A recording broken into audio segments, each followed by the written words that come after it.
Waheguru Ka Khalsa, Waheguru Ki Fateh, bienvenue à vous mes amis pour cette nouvelle journée. Aujourd'hui, je souhaitais vous parler, parce que c'est vrai qu'on m'a posé la question assez récurremment, de Amrit Vela, c'est-à-dire se lever pour méditer avant le lever du soleil. C'est vrai que c'est une question assez régulière, et souvent la question qu'elle cache elle-même, c'est est-ce que c'est vraiment nécessaire de faire ça pour la vie spirituelle? Eh bien, c'est très simple. Dès les premiers enseignements du Shri Guru Granth Sahib, Guru Nanak Dev Ji nous dit au Ang 2 à la ligne 5, Amrit Vela Sachanao Vadiyai Vichar. Donc, on comprend ce que ça veut dire, hein.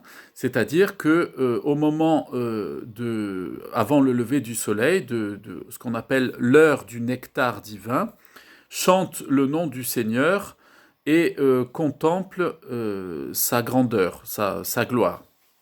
Alors ça, c'est une traduction un peu poétique. On va la voir un peu de plus près parce que il y a un mot, tous les mots sont importants, mais il y a un mot très important en conclusion de ce verset-là sur lequel je reviendrai.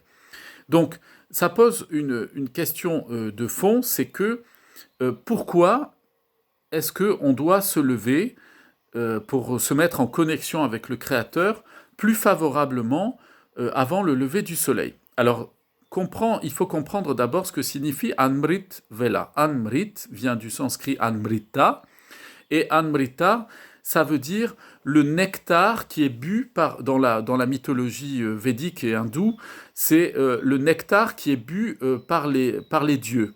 Dans la Grèce antique et dans la Rome antique, on parlait de l'ambroisie, par exemple, qui était bu par Jupiter ou par Zeus.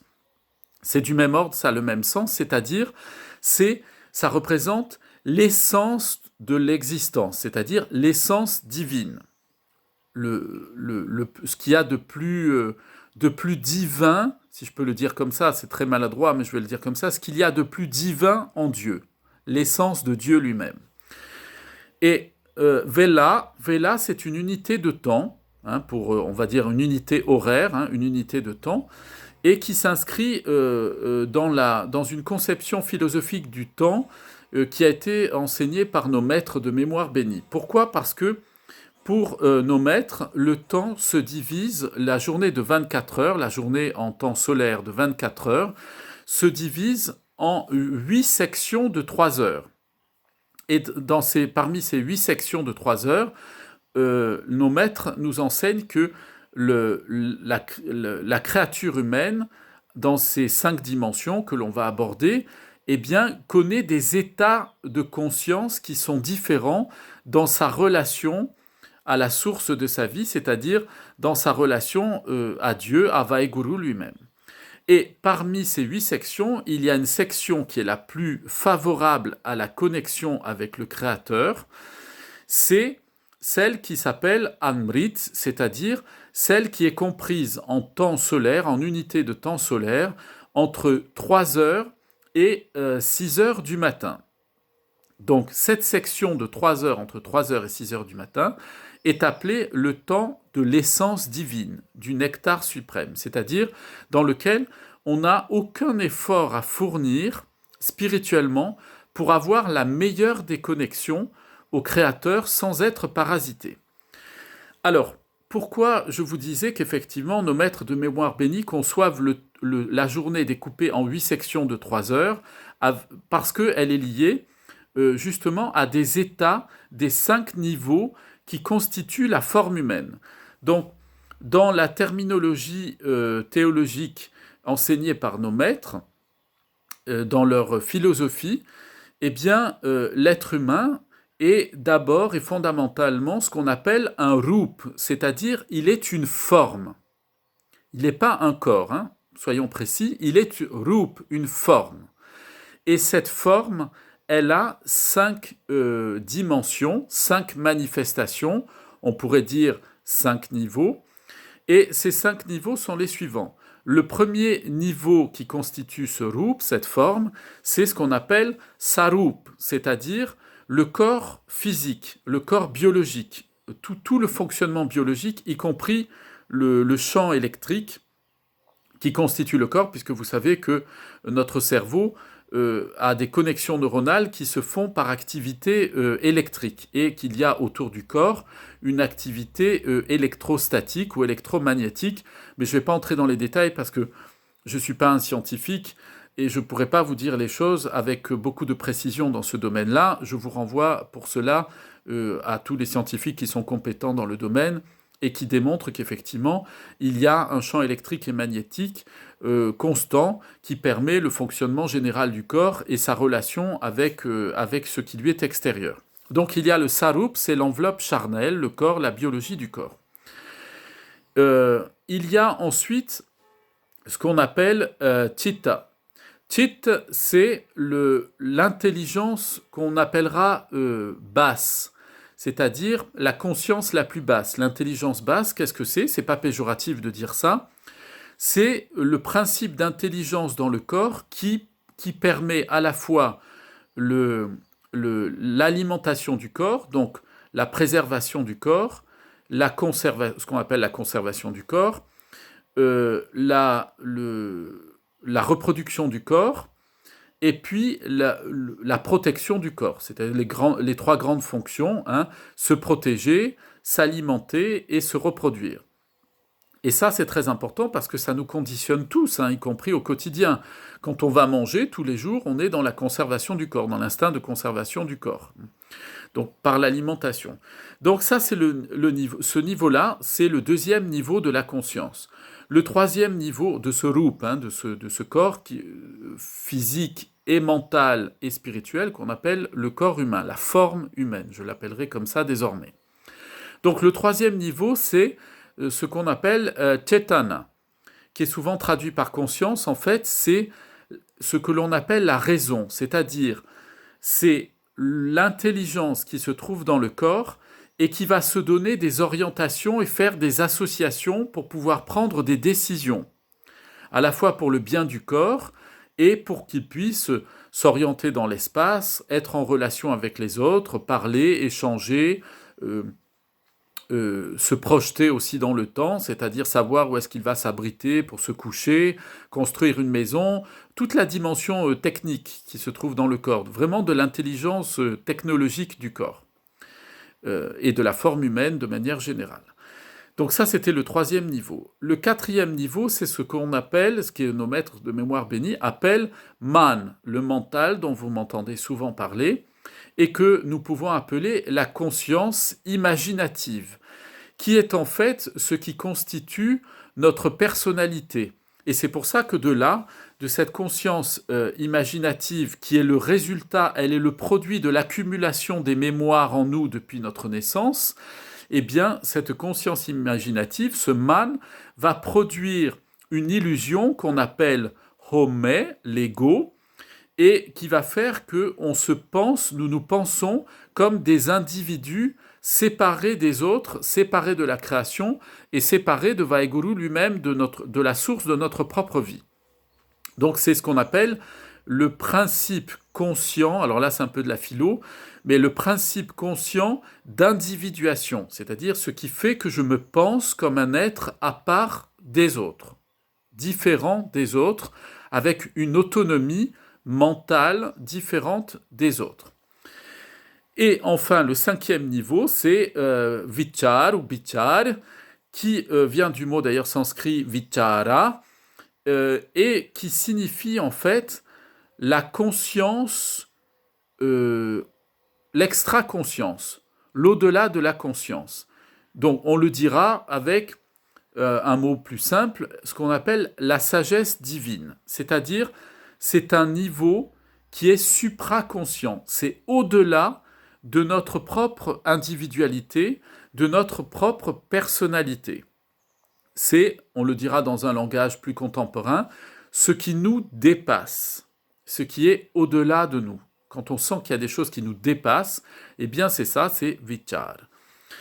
Donc nous voyons bien que la question de se lever Amrit Vela, de se lever avant le lever du soleil dans cette section horaire qui va entre 3h et 6h du matin, qui s'étend de 3h à 6h du matin, eh bien, va affecter ces 5 niveaux de la forme humaine, ces 5 niveaux du rup humain.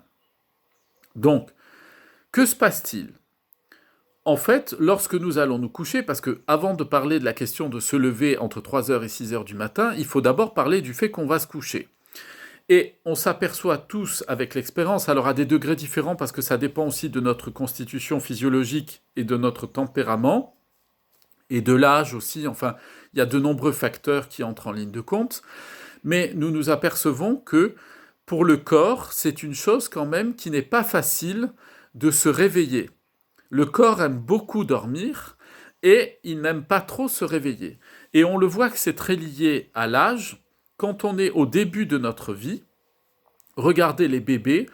Les bébés, dans leur fonctionnement, ils sont à un niveau, ils fonctionnent à 99% dans le niveau le plus bas du roup humain. C'est-à-dire que eux, ils dorment beaucoup, ils sont beaucoup au niveau du corps et un tout petit peu, à peine un tout petit peu, au niveau du tit, au niveau de l'intelligence, de la préservation du corps biologique. Comment est-ce qu'on le voit? Parce que les bébés ont besoin de beaucoup dormir. Parce que leur conscience, leur man n'est pas encore développée, puisqu'ils n'ont encore rien accumulé comme mémoire de ce que l'on a dit d'eux, de ce qu'ils ont pensé, de leurs propres expériences, et ils n'ont pas développé encore en eux une conscience de leur individualité. Donc, ils n'ont pas encore un homé qui est très développé. Un tout petit bébé de 1 mois, il est incapable d'aller voler à un autre bébé de 1 mois son biberon, par exemple. Il ne peut pas le faire. Pourquoi? Parce que la conscience de son ego n'est pas encore formée correctement. Donc lui, il est complètement dans le fonctionnement biologique du corps. Donc c'est la raison pour laquelle il dort beaucoup et sa seule intelligence au niveau du tit, du deuxième niveau de la conscience, c'est que il pleure parce qu'il a faim ou il a besoin de dormir ou il est fatigué. Vous voyez, il est juste sur des principes de conservation de son corps. Il n'est même pas encore dans le principe de se protéger, puisqu'il ne peut pas courir par lui-même, il ne peut pas se déplacer, il est faible, et il n'est pas évidemment dans le principe de la reproduction, puisque ce n'est pas un être humain parvenu à la maturité adulte. Donc il est à ce niveau. Mais on voit que plus on vieillit, moins on a besoin de sommeil. Pourquoi? Parce que plus on se rapproche du moment où on va quitter notre corps, plus notre man va dominer, la conscience imaginative supérieure va dominer. Pourquoi? Parce que elle a besoin de se préparer au fait à sa destinée future, au fait qu'elle va passer à autre chose et qu'elle va devoir de toute façon quitter le véhicule, ce corps, ce vahan, ce corps qu'elle occupe. Donc vous voyez, on a cet aspect-là. Donc le corps, quand il va se coucher, comme il est composé essentiellement d'éléments très physiques, à part l'électricité, le champ électrique dans le cerveau qui n'est pas physique au sens où il n'est pas matériel, mais il est mesurable tout de même, eh bien, tout le reste du corps, c'est des minéraux, ce sont des métaux, hein, on a du fer, du cuivre dans le corps, on a les os en calcium, c'est comme le calcaire et ainsi de suite. Eh bien, tout ça, ça vient de la terre, ça vient du sol, ça vient du monde des 5 éléments, hein, la terre, le feu, l'eau, l'air, et vous avez la matière qu'on appelle l'éther, c'est-à-dire l'assemblage immatériel des atomes. Eh bien, tout ça, ça constitue le monde physique. Donc, qu'est-ce que veut faire le corps? Lui, il veut tout le temps aller dans le sol, il veut tout le temps retourner dans la matière. C'est pour ça que dès que la personne meurt, que son jiv n'est plus présent, que son activité spirituelle n'est plus présente en tant qu'âme, eh bien, le corps tout de suite se met à se décomposer pour redevenir du sol, pour redevenir de la terre, pour réintégrer ça. Donc vous imaginez bien que quand on va coucher le corps le soir, lui, il a l'impression que ça y est, il est content. Il va mourir, et donc il va retourner au sol. Donc quand le matin, il faut le réveiller, il n'a pas du tout envie de sortir du monde de la pesanteur et de la lourdeur de la matière, parce que lui, c'est son royaume, c'est là où il se sent bien. C'est pour ça que c'est si difficile de lever le corps, hein, le matin, de manière générale. Donc deuxième chose, que se passe-t-il? Donc le corps, lui, la nuit, il est dans son activité de régénération, il est dans une inconscience totale. Donc on ne peut rien faire la nuit. D'ailleurs, Dieu nous en préserve, mais si quelqu'un entre dans la chambre de quelqu'un la nuit pour lui tirer dessus, le corps est tellement endormi qu'il n'a aucune capacité de réaction. Hein, si la personne dort profondément, elle est totalement livrée à elle-même à cause notamment du corps, mais pas seulement. Deuxième niveau, qu'est-ce qui se passe à ce niveau, au niveau de l'intelligence primitive, de l'intelligence basse?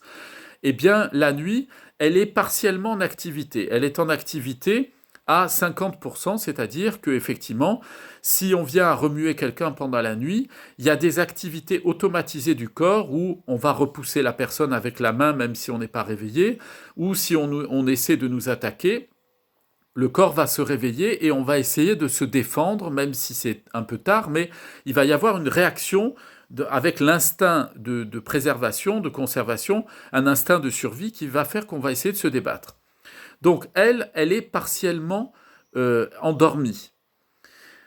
Il y a le troisième niveau, qui est le niveau de Chetana, c'est-à-dire de la raison qui organise les choses. C'est elle qui va vous produire en vous les rêves. C'est elle qui va récupérer toutes les images qui ont été accumulées dans le man, dans le mental au cours de la journée, et elle va les associer un peu n'importe comment, d'ailleurs, pas toujours avec de la logique entre elles. C'est pour ça que vous avez pu discuter le matin dans la journée d'acheter des gâteaux au chocolat, vous ne les avez pas achetés, mais vous aviez très envie. Puis après, vous êtes allé à une réunion avec votre comptable, et puis ensuite vous êtes allé emmener les enfants au parc pour faire du toboggan, par exemple, et la nuit, votre chetana, votre raison intellectuelle, va associer tout ça, et quand vous vous réveillez le matin, vous avez rêvé que vous avez fait du toboggan sur une grande tablette de chocolat ou un grand gâteau au chocolat avec votre comptable assis à côté de vous. Vous voyez, c'est comme ça, c'est des choses un peu absurdes. Ça, c'est ce niveau-là qui, la nuit, agit parce que le cerveau se met en reset, il est très actif, le cerveau, la nuit, donc il se met à réassembler toutes les idées du jour pour les stocker dans les différentes zones de l'encéphale et pour pouvoir les archiver et pouvoir gérer toutes les informations qu'il a captées au cours de la journée par les 5 sens et qui ont été assemblées par le mental. On arrive au quatrième niveau, qui est le niveau du man. Le niveau du man, comme je vous l'expliquais, c'est le niveau du mental. Et le mental, lui, il s'est structuré comment? C'est le résultat du fait d'avoir empilé tout au long de votre vie, depuis votre naissance, toute la mémoire de vos expériences. Donc en fait, le mental, il n'est que une sorte de pile de mémoire de vos expériences, comme si vous aviez gardé des tas de dossiers de toutes vos expériences, et que votre mental, il est tapissé, et même dans sa structure, dans sa matière, j'allais dire dans sa structure physique, il n'est fait que de votre mémoire. C'est-à-dire que si on retire toutes les expériences mémorisées par votre mental, il n'y a plus de mental, il n'existe plus. Il est une illusion, il est sa propre illusion. On dirait qu'il est presque son auto-hypnose, en fait. Il se met lui-même dans son propre rêve, et son propre rêve, qu'est-ce que c'est? C'est tout ce qu'il a acquis comme expérience au cours de l'existence. Voilà. Et qui fait qu'au niveau du mental, le mental fait que, comme vos expériences et les miennes sont différentes, eh bien, ça donne le sentiment à notre mental que nous sommes différents les uns des autres. Et ça crée ce qu'on appelle le principe, qui est un principe philosophique, mais dont nos maîtres de mémoire bénis parlent beaucoup, c'est le principe d'individuation de la conscience, c'est-à-dire le fait que la conscience se pense comme séparée des autres choses qui sont à l'extérieur du corps, des autres d'un point de vue humain, et donc de la nature, et donc par définition de Dieu qui serait à l'extérieur de nous et qui serait un être différent de nous-mêmes. Et donc ça va créer ce qu'on appelle en fait de l'illusion. Et l'illusion, elle provient de ces vasanas, de ces impressions mentales, comme disent nos maîtres de mémoire bénis, et ça forme ce man. Et bien pendant la nuit, ce man, qu'on appellera donc notre conscience, eh bien, il est complètement livré à lui-même, il n'est pas protégé. Or, ce man, c'est lui qui me permet, tout au long de notre journée, de nous orienter dans nos relations sociales, de mener notre vie spirituelle, d'accumuler des enseignements spirituels pour, petit à petit, nous délivrer de nos attachements à diverses choses d'un point de vue émotionnel, sentimental, de nos opinions, de nos pensées, et ainsi de suite, et de nos attachements physiques aussi à des dépendances de toutes sortes. Donc, vous voyez, la partie très sensible en nous qui conditionne notre destinée future, puisque pour ceux qui ne l'ont pas entendu, je vous renvoie à l'enseignement sur l'ange Azraël et sa fonction de prise en charge de la conscience du man au moment de la mort pour le réinjecter dans le circuit du sansar quand les personnes n'ont pas connu la mukti, qu'elles ne connaissent pas la libération spirituelle. Eh bien, le man, il est très important parce que c'est ce qui va déterminer notre destinée future. Est-ce qu'on va connaître la fusion en Dieu et donc la libération du cycle infernal des réincarnations, ou est-ce qu'on va y être replongé? Eh bien, ce man, toutes les nuits, il est abandonné aux quatre vents de tous les esprits qui peuplent la nuit, c'est-à-dire et qui peuplent notre inconscient. C'est-à-dire que lorsque nous dormons, le corps ne peut pas protéger notre man, notre chitta et le chetana ne peuvent pas protéger le man, parce que chetana, la raison, elle fait ses rêves, elle est en train de tout organiser, de tout ranger dans le cerveau, physiquement. Chitta, il reste, cette fonction-là de la raison, reste dans la préservation du corps pour que le cœur puisse continuer à fonctionner et que si on attaque le corps dans la nuit, on puisse réagir. Donc le man, il est comme un enfant perdu tout seul. Et dans ce contexte-là, il n'est pas protégé. Et dans la nuit, il y a des influences de toutes sortes. Nos maîtres de mémoire bénis, j'aurai l'occasion aussi d'en parler parce que c'est très difficile de tout aborder, les sujets sont très vastes. Et même dans un enseignement, une vidéo d'une demi-heure, je ne fais souvent que survoler les choses pour vous donner le goût et que vous puissiez poser des questions et qu'on puisse approfondir avec d'autres enseignements. Eh bien, le man étant livré à lui-même, nos maîtres de mémoire bénis nous disent la nuit, elle est peuplée d'anges, de démons, d'êtres en tout genre qu'on ne voit pas, qui viennent influencer le man, qui viennent puiser dedans, y mettre des pensées, profiter de son énergie et ainsi de suite. Et donc, ça crée une séparation encore plus grande à l'intérieur du man. C'est pour ça qu'il y a des gens qui se couchent, ils sont très bien, ils n'ont pas de problème dans leur vie, et certains, je pense à un exemple récent, ils se couchent, ils ont vraiment aucun problème du tout, ils sont très équilibrés mentalement, ainsi de suite. Ils se couchent et le lendemain, ils ne savent pas pourquoi, quand ils se réveillent, il y a quelque chose qui leur dit à l'intérieur d'eux qu'il faut se jeter par la fenêtre, se suicider. Alors qu'ils n'ont pas du tout envie de se suicider, qu'ils sont très heureux de vivre. Parce que le man était abandonné pendant la nuit et que toutes sortes d'esprits sont venus les influencer. Il ne faut pas oublier que dans ce monde-là des êtres immatériels, il y a beaucoup de gens qui sont enfermés dans leur... Ils sont tous enfermés aussi dans leur homme et dans leur ego.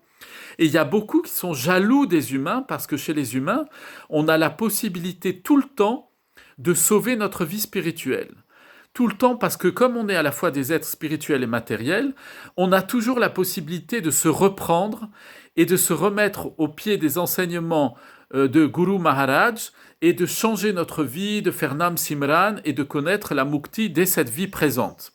Donc ça, ils sont jaloux de ça. Donc ils viennent dans la nuit nous influencer, nous perturber, nous détourner de notre voie spirituelle.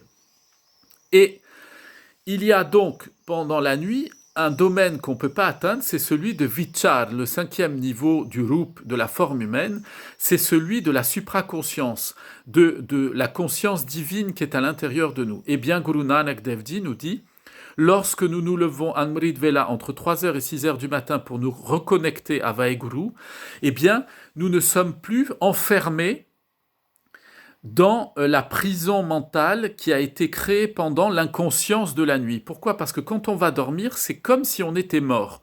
On tombe dans l'ignorance spirituelle la plus totale. On perd tout à ce moment-là. On est comme anesthésié spirituellement et donc, comme je vous le disais, on est livré à toutes les mauvaises influences possibles. À commencer par les mauvaises influences qu'on se met dans la tête le soir, parce que quand on va se coucher le soir, il faut étudier la Bani, et il faut avoir des lectures spirituelles, des réflexions spirituelles et s'endormir en faisant Nam Simran. Pourquoi? Méditer le nom de Dieu. Pourquoi? Parce que si vous endormez après, vous allez vous coucher après avoir vu un film ou avoir eu des conversations futiles en tout genre, mondaines, ou alors avec des préoccupations, des disputes, où vous avez fait la comptabilité, etc., vous allez passer toute la nuit avec des esprits qui sont de la manma, des esprits qui vous enferment spirituellement, qui vous empêchent de progresser. Alors que si vous endormez avec le Nam Simran, vous entrez dans un état de libération permanente. D'ailleurs, à ce sujet, il nous est enseigné par Guru Arjan Dev Ji au Ang 286 à la ligne 5. Il dit Utat Betat Sovat Nam, c'est-à-dire que pour un disciple sur la voie spirituelle, qu'il soit debout, qu'il soit assis ou qu'il soit en train de dormir, il n'y a que le Nam qui existe. Il médite le nom du Seigneur suprême. C'est vraiment ce qui permet à notre vie spirituelle de se développer, y compris quand nous dormons, et de protéger notre mental quand nous dormons. Il faut s'endormir en méditant le Nam, en faisant Nam Simran. Et enfin, je voudrais conclure là-dessus, Guru Ramdas nous explique qu'au moment d'Amrit Vela, c'est au Ang 734 à la ligne 4, il nous dit Haritan Ratan Javehar Manak Haritan Nal Amrit Vele Vate Har Bhakti Har Livelai. Donc, il nous dit que les richesses du Seigneur suprême, ses joyaux, ses trésors, ses rubis, eh bien, nous sont donnés au moment de Amrit Vela, entre 3h et 6h du matin. Ils sont donnés aux dévots du Seigneur qui concentrent pendant cette période-là leur attention sur le Seigneur lui-même, donc en méditant le nom du Seigneur, en faisant Nam Simran et en récitant la Bani, et ils reçoivent la richesse du Seigneur. Et voilà, mes amis, c'est incroyable la révélation que Guru Nanak Dev Ji nous a faite.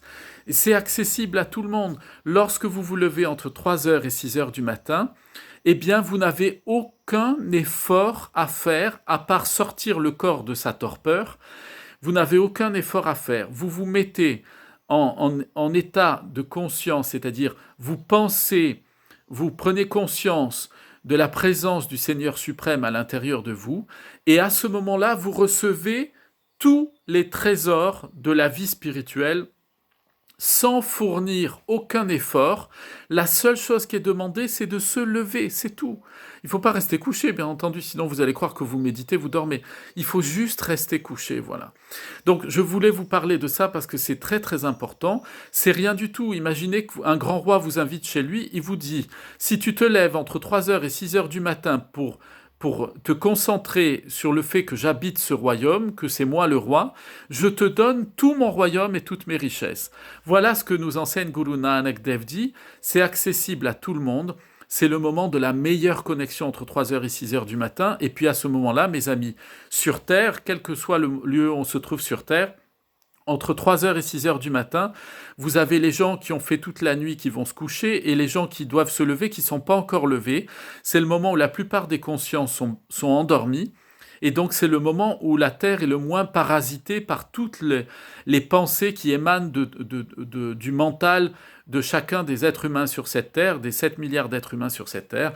Et donc Guru Nanak Dev Ji nous dit, à ce moment-là, eh bien Vaheguru vous sert sur un plateau l'accomplissement de votre vie spirituelle. Et c'est là où s'ouvre en vous le 5e niveau, le niveau du vichar, le niveau de la supraconscience divine, le niveau dans lequel vous n'êtes plus vous-même, mais vous devenez la manifestation pleine, parfaite et entière de Vaheguru. Je vous souhaite une excellente journée, plein de bénédictions sur vous, vos familles, vos amis, vos voisins, tous ceux que vous aimez, et je vous dis à très bientôt. Vaheguru Ji Ka Khalsa, Vaheguru Ji Ki Fateh.